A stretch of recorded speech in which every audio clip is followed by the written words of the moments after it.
दोस्तों, इस फिल्म का नाम है सेरेनिटी, जो साल 2019 में रिलीज हुई थी। इसकी कहानी में एक रहस्यमय द्वीप होता है जहां पर दिल नाम का एक आदमी फंसा हुआ है। वह यह जानने की कोशिश करता है कि वह इस द्वीप पर आया कैसे और कब, क्योंकि यहाँ से बाहर जाने का कोई रास्ता नहीं था। समझने के लिए अंत तक जरूर देखें। फिल्म की कहानी शुरू होती है तो हम देखते हैं डील को, जो इस कहानी का मुख्य किरदार है। दिल के पास एक बोट है और उसे मछली पकड़ने का बहुत शौक है। दिल PLYY माउथ नामक एक द्वीप पर रहता है। पैसा कमाने के लिए अक्सर वह कुछ टूरिस्ट को मछली पकड़ने के लिए लेकर जाता। दिल उनके लिए रॉड सेट करता और टूरिस्ट खुद मछली पकड़ते, जिससे उन्हें बहुत खुशी होती थी। इसके बदले में दिल को कुछ पैसे मिलते थे। आज भी दिल और उसका साथी दो टूरिस्ट के साथ हैं, जिन्होंने मछली पकड़ने के लिए पैसे दिए थे। लेकिन आज कुछ अलग होता है। जब मछली पास आई तो डील अपने क्लाइंट को रॉड देने से इनकार कर देता है। असल में डील काफी समय से एक खास मछली को पकड़ने में लगा था और आज शायद वह मछली उसके हाथ आ जाती। रॉड न देने पर वह टूरिस्ट गुस्सा हो जाते हैं, मगर डील उन्हें चाकू दिखाकर चुप कर देता है। बदकिस्मती से इतनी कोशिशों के बावजूद वह टुना मछली उसके हाथ नहीं आती। अब उन्हें इन टूरिस्ट को पैसे भी वापस देने थे।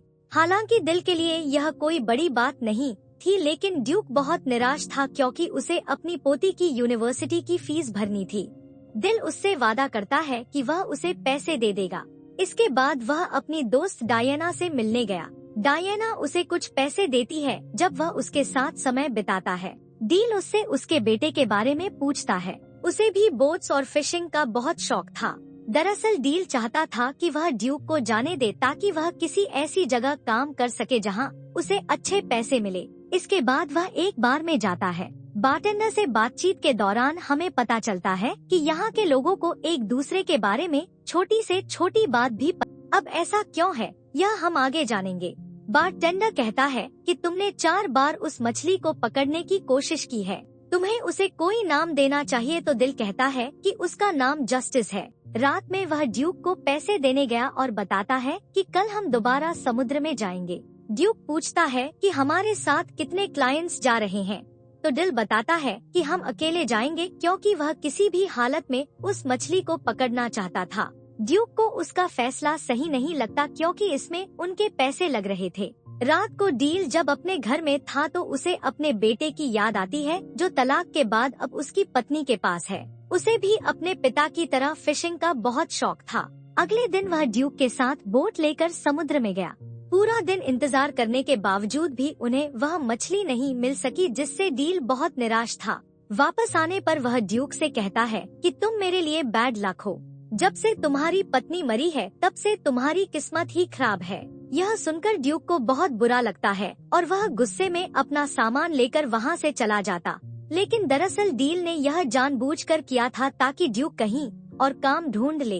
रात में बार आने पर बारटेंडर उसे समझाता है कि वह उस मछली को पकड़ने की जिद छोड़ दे, लेकिन दिल उसकी बात नहीं सुनता।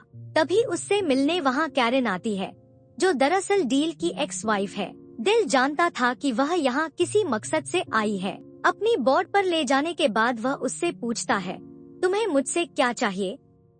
उनकी बातों से हमें पता चलता है कि दिल पहले आर्मी में था, किसी कारण उसने वह नौकरी छोड़ दी। कैरन कहती है कि तुम ठीक थे और मैं गलत। दरअसल डील से तलाक लेने के बाद कैरन ने फ्रैंक से शादी कर ली थी। फ्रैंक एक अमीर इंसान था, मगर अच्छा इंसान नहीं था। वह कैरन को मारता और हमेशा उस पर नजर रखता। उसका पागलपन और भी बढ़ गया है। दिल उससे अपने बेटे पैट्रिक के बारे में पूछता है तो कैरन रोने लगती है। वह कहती है कि पैट्रिक हमेशा सहमा हुआ अपने कमरे में रहता है। उसे यह सब सुनना ना पड़े इसलिए वह पूरा दिन कंप्यूटर पर गेम्स खेलता है। उसके टीचर्स का कहना है कि वह बहुत होशियार है, लेकिन अब वह बहुत चुप रहता है। दिल कहता है कि तुम उससे तलाक ले लो, तो कैरन कहती है मैं ऐसा नहीं कर सकती, वह मुझे मार देगा, और इसीलिए वह यहाँ आई थी। दरअसल वह चाहती थी कि वह और दिल मिलकर फ्रैंक को मार दे। वह उसे मछली पकड़ने के बहाने बोट पर लाएगी और इस काम के लिए वह उसे $10 मिलियन देने के लिए भी, लेकिन डील इस पर मना कर देता है क्योंकि वह किसी को मारना नहीं चाहता था। कैरन के जाने के बाद एक सूट पहने आदमी डील को ढूंढते हुए आता है। दरअसल वह कई दिनों से डील पर नजर रख रहा था, मगर वह डील से मिल नहीं पाता। अगली सुबह जब दिल समुद्र में नहाने गया तो उसे अपने बेटे की आवाज सुनाई दी और एक पल के लिए उसे उसका चेहरा भी दिखाई दिया। इस बीच हमें फ्रैंक और कैरन के चिल्लाने की आवाजें सुनाई देती हैं। हम पैट्रिक को देखते हैं जो अपने कमरे में था, यानी इन बाप बेटे के बीच कुछ तो कनेक्शन है। खैर, उधर कैरन का पति फ्रैंक होटल पहुंच गया था जहां कैरन रुकी थी। उसे देखकर कैरन घबरा जाती है क्योंकि वह 2 दिन बाद आने वाला था। आते ही वह कैरन को टॉर्चर करता है। अगले दिन दिल एक लोकल शॉप से फिशिंग का सामान लेने गया। तब वहां काम करने वाली औरत उसे बताती है कि लोग फ्रैंक को लेकर चर्चा कर रहे हैं कि वह 1 घंटे तक अपनी पत्नी को बेल्ट से मारता रहा और कैरन के मुंह से आवाज तक नहीं निकली। दिल इस बारे में बात किए बिना वहां से चला गया। बोट के पास आने पर उसने देखा कि फ्रैंक कैरन के साथ उसका इंतजार कर रहा था। फ्रैंक कहता है, मेरी पत्नी ने बताया कि तुम हमें फिशिंग पर नहीं ले जाओगे। दिल कहता है, मैंने कुछ नियमों का उल्लंघन किया है, इसलिए मैं किसी को अकेले बोट पर नहीं ले जा सकता। फ्रैंक कहता है, इस छोटे से आइलैंड पर कानून पैसों के आगे हार जाता है, तो तुम इस बात की फिक्र मत करो। लेकिन डील फिर भी इसके लिए नहीं मानता। तब फ्रैंक कहता है, हर आदमी की कोई कीमत होती है। मैं कल यहाँ आऊँगा और तुम मुझे फिशिंग पर ले जाओगे। इसके बाद वह वहाँ से जाने लगता है। इस बीच वही अनजान आदमी डील को ढूंढते हुए उसके पास आता है, लेकिन इस बार भी डील उसकी बात सुने बिना वहाँ से निकल। वह आदमी अपनी घड़ी देखकर कहता है, मैं 20 सेकंड लेट हो गया, कुछ तो गड़बड़ है। बाद में दिल एक मछली बेचने जाता है जहाँ कार्लोस उसे बताता है कि तुम्हें कोई ढूंढ रहा था, लेकिन दिल को इसमें कोई दिलचस्पी नहीं होती। फिर वह डायना के बिल्ली को देने जाता है जो गुम हो गई थी। डायना कहती है, मैंने सुना कि कैरन ने तुमसे मदद मांगी थी। तुम एक अच्छे इंसान हो, मुझे लगता है कि तुम्हें उसकी मदद करनी चाहिए। वहाँ से निकलने के बाद ड्यूक उससे मिलने आया। वह कहता है, फ्रैंक तुम्हें सिर्फ एक टूर के लिए $10,000 देने वाला है। मुझे अपनी पोती की फीस देनी है, तुम्हें उसकी ऑफर मान लेनी चाहिए। दिल कहता है, मैं तुम्हारी बात क्यों मानूं?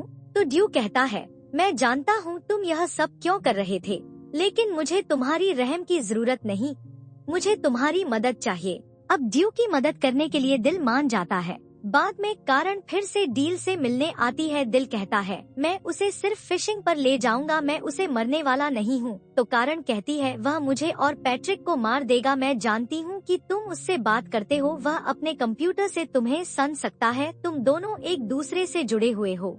दिल उसकी बात का कोई जवाब नहीं देता। खैर, बाद में जब वह और ड्यूक समुद्र में होते हैं तो दिल अपने दिल की बात कह देता है कि उसे यहाँ कुछ गड़बड़ लग रही है। फिशिंग के दौरान दिल फ्रैंक से पूछता है कि क्या उसके बच्चे हैं, तो फ्रैंक कहता है, मेरा एक सौतेला बेटा है। मैंने उससे दोस्ती करने की बहुत कोशिश की, लेकिन वह पूरा दिन अपने कंप्यूटर पर लगा रहता है। उसके मैथ्स टीचर कहते हैं कि वह जीनियस है, लेकिन वह पूरा दिन एक बेकार से गेम में लगा रहता है जिसमें एक आदमी पूरा दिन फिशिंग करता है। वह मुझे पसंद नहीं करता। दिल, वह तुमसे इतनी नफरत क्यों करता है? तो फ्रैंक कहता है, मैं नहीं जानता, लेकिन एक दिन मैं उसे ही मार दूंगा।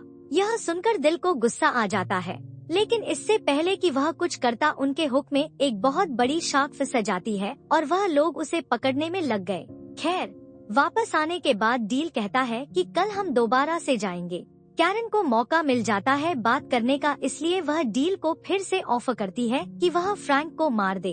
कैरन कहती है कि पैट्रिक भी यही चाहता है। यह सुनकर डील सोच में पड़ जाता है। ड्यूक ने भी उनकी बातें सुन ली थी। वह डेल से पूछता है, क्या तुम उन लोगों को जानते हो?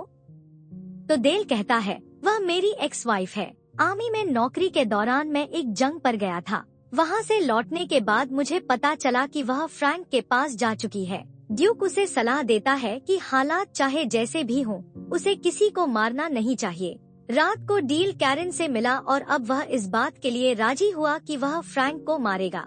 उसे बस पैसे चाहिए। वह यह सब प्यार व्यार के लिए नहीं कर रहा। जब दिल घर आया तो वही अनजान आदमी उससे मिलने आया था जिसे हमने फिल्म में कई बार देखा।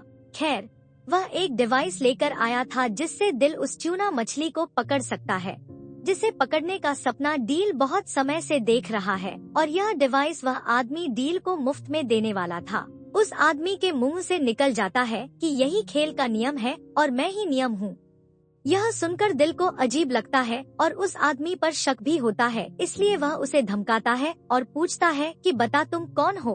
तब वह आदमी, जिसका नाम रीड है, बताता है कि असल में यह सब असली नहीं है, यह बस एक खेल है और खेल का नियम है कि यहाँ कोई मरेगा नहीं। तुम्हें कैरेक्टर हो और तुम्हें उस ट्यूना मछली को पकड़ना है। डील को उसकी बातों पर विश्वास तो नहीं होता, मगर इस जगह को लेकर उसे हमेशा शक रहता था। उसे याद ही नहीं था कि वह कब यहाँ आया और कितने समय से यहाँ है। वैसे यहाँ दर्शक यह जान जाते हैं कि यह खेल शायद उसके बेटे ने ही डिजाइन किया है, मगर क्यों और किस लिए? रीड का कहना था कि पिछले कुछ दिनों से गेम में गड़बड़ है, यानी जिसने यह गेम बनाया है शायद वह चाहता है कि अब तुम उस आदमी फ्रैंक को मारो, मगर मेरे नियमों के मुताबिक इस द्वीप पर किसी को भी मारना मना है, इसलिए मैं तुम्हें नियम बताने आया हूँ और मुझे खुद भी नहीं पता कि जिसने यह गेम बनाया है वह नियम क्यों। डील को उसकी बात बकवास लगती है। अगली सुबह डील ने महसूस किया कि वह अलार्म से पहले उठ नहीं पाता, जो इस बात की ओर इशारा करता है कि शायद सच में वह किसी गेम में है। हर जगह उसे बस एक ही बात सुनने को मिल रही थी, जाओ और उस मछली को पकड़ो। दिल याद करने की कोशिश करता है कि आखिर वह इस द्वीप पर आया क्यों और कब, मगर उसे अपने दिमाग में ऐसी कोई भी याद नहीं मिलती। वह अपनी गाड़ी में बैठकर काफी आगे निकल जाता है और अब उसे महसूस होने लगता है कि यह सब सच नहीं है। वह खुद से बातें कर रहा था, तभी उससे मिलने डायना का बेटा सैमसंग आता है। वह कहता है, आपको किसी की जरूरत थी क्या? मैं आपके साथ काम कर सकता हूँ। इस पर डील हंसने लगता है और कहता है, जब मैंने तुम्हें इस गेम से मांगा था तब तुम मुझे नहीं मिले और अब यह गेम मुझे सब कुछ दे रहा है। डील वहाँ से चला गया। अपना शक दूर करने के लिए वह स्टोर के मालिक से कुछ सवाल पूछने लगा, मगर वह हमेशा बात को बदल देता है। फिर दिल फोन करके यह पता करने की कोशिश करता है कि रीड असली है या नहीं। उसे जवाब मिला कि रीड असली है। सबसे तंग आकर डील बार में गया ताकि वह ड्रिंक कर सके, लेकिन बारटेंडर भी उसे वही बात कहता है। वह कहता है, क्या आज तुम फिशिंग करने नहीं जा रहे? तुम्हें काम पर जाना चाहिए, टूरिस्ट को मत लेकर जाना, वे हमेशा तंग करते हैं। यानी गेम के नियम उसे फ्रैंक को ना मारने के लिए कह रहे थे, लेकिन पैट्रिक के दिमाग में कुछ और ही चल रहा था। दूसरी तरफ दिखाया जाता है कि जब कैरन की आंख खुली तो उसने फ्रैंक को बाथरूम में घायल पाया। पिछले रात 6 लोगों ने उसे मारा था। दरअसल यह काम ड्यूक का था। उसने ही फ्रैंक को मारने के लिए कुछ लोगों को पैसे दिए थे ताकि वह आज बोट पर न आ सके। ड्यूक डील से कहता है, मैंने तुम्हारे लिए जो सही लगा मैंने वही किया। इस बात से डील को बहुत गुस्सा आता है। ज़िमी होने के बावजूद कैरन फ्रैंक को मना लेती है कि वह फिशिंग पर जाए। दिल समुद्र के किनारे निराश बैठा था, तभी रीड उसके पास आता है। दिल कहता है, मुझे कुछ भी समझ नहीं आ रहा कि मैं यहाँ क्यों हूँ। मेरी जिंदगी का मकसद क्या है? क्या मैं पागल हो चुका हूँ? रीड कहता है, इस बारे में तो मैं भी कुछ नहीं जानता, लेकिन मैं यह जानता हूँ कि यहाँ हो क्या रहा है। हम सब किस? तो डील कहता है, हाँ, वह एक छोटा बच्चा है जो एक अंधेरे कमरे में बैठकर हमें देख रहा है। उसका सौतेला बाप उसकी माँ को मारता रहता है। शायद इसी वजह से उसने यह गेम बनाया है, इस उम्मीद में कि शायद एक दिन वह अपने असली पिता को वापस ला सके और अपने सौतेले बाप को सबक सिखा सके। वह चाहता है कि मैं उसे इंसाफ दिलाऊं, इसीलिए मैं आज फ्रैंक को मारूंगा चाहे कुछ भी हो जाए। इस पर रीड कहता है, अगर तुम यही चाहते हो तो मैं गेम के नियम तोड़ दूंगा। अगर हमारा निर्माता यही चाहता है तो तुम्हें ऐसा ही करना चाहिए। कैरन फ्रैंक को बोट पर ले आती है। इस पर दिल भागकर अपनी बोट की तरफ जाता है। दरअसल पैट्रिक ने एक ऐसा गेम बनाया था जिसमें वह अपने पिता के साथ समय बिता सके, लेकिन जैसे जैसे उसके सौतेले बाप का टॉर्चर बढ़ता गया, पैट्रिक के दिल में उसे मारने की आग भी बढ़ती गई। पैट्रिक बस यही चाहता था कि उसे कोई संकेत मिले कि फ्रैंक को मारना गलत नहीं है, इसलिए उसने गेम में डील को सोचने की इजाजत दी ताकि दिल अपने दिल की सुने और जो भी उसका फैसला हो पैट्रिक भी वही करेगा। यही वजह थी कि गेम उसे बार बार याद दिला रहा था कि उसे बस मछली को पकड़ना है, लेकिन दिल की सोच बदलने लगी थी। खैर दिल बोट के पास पहुंचता है जहां फ्रैंक और कैरन पहले से ही मौजूद थे। दिल फ्रैंक को समुद्र में ले जाता है। फ्रैंक की हालत पहले से ही बहुत खराब थी और कैरन ने उसे नशे में भी रखा था। तभी उन्हें पता चलता है कि बोट पर सैमसंग भी है जो उनके प्लान को बिगाड़ सकता था। लेकिन अंत में जब डिल ने रॉड फ्रैंक के हाथ में थमा दी तो शार्क उसे समुद्र में खींच लेती है और उसका अंत हो जाता है। असल दुनिया में पैट्रिक यानी डेल का बेटा अपने सौतेले पिता फ्रैंक को सच में मार देता है और हम समझ पाते हैं कि डेल की असली लड़ाई तो मौत के साथ ही खत्म हो चुकी थी। गेम में जो है वह तो बस पैट्रिक के ख्याल है। खैर, इस कत्ल के बाद पैट्रिक को मानसिक अस्पताल में रखा जाता है। गेम में हम देखते हैं कि कैरन डेल को अलविदा कहती है, लेकिन डील में उसने पैट्रिक को अपनाने की शर्त रखी थी।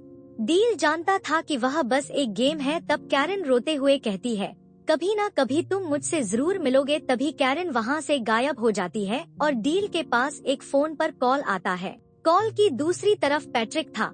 उसकी आवाज सुनकर दिल भावुक हो जाता है। बैरक कहता है, मैंने कुछ बहुत गलत किया है। तो डील उसे समझाता है, तुमने जो भी किया अच्छे के लिए किया। बैरक कहता है, मैं भी इन्हीं गेम में कुछ बदलाव करूँगा ताकि मैं तुमसे मिल सकूं। दिल बहुत खुश हो जाता है और कहता है मैं।